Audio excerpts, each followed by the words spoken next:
Hi everyone, my name is Denise Verdadero from BSE 3A Social Studies. So the purpose of this video is I'm going to discuss what is the Tpack model.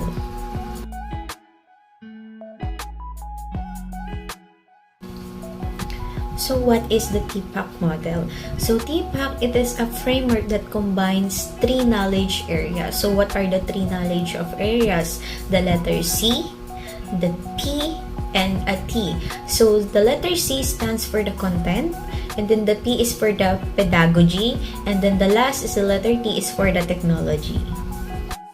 So what are the outcomes if we combine the content knowledge, pedagogical knowledge, technological knowledge, how they work together to increase the students' motivation and to make the content more accessible to the students. Now let's start to letter C, which is the content knowledge. So the question na sinasagot dito sa letter C is what? So, what are the subject matter that you're going to teach to your students? It is arts, history, ecology, algebra, like that. Next is the letter P, which is the pedagogy or the pedagogical knowledge. So, the question na kailangan sagutin is the how. Yan, kung paano mo ba ituturo yung subject na kailangan mong ituro. So, direct instruction mo ba siya ituturo? Inquiry-based, group discussions, like that.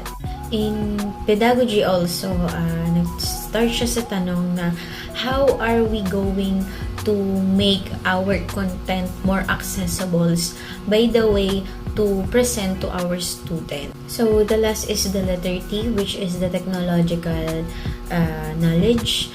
So letter T or technological knowledge, it is known for that it is a partner.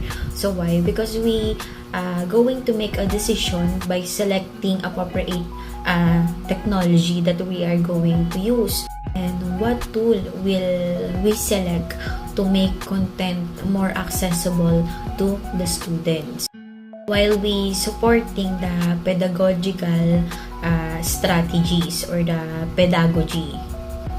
So the example of the technology is for laptop. Are we going to use the power presentations, the smart, and then the iPad, or we are going to use camera for the pictures and the videos in online platforms like Google Drive, Silid, and etc.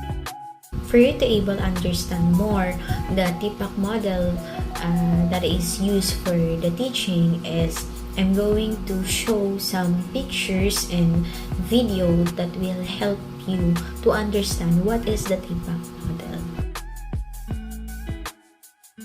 Let's go to the pedagogical knowledge or the PK.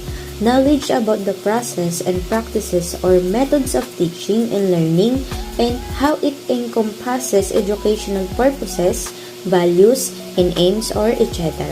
For example, student learning, classroom management, lesson plan development, and implementation.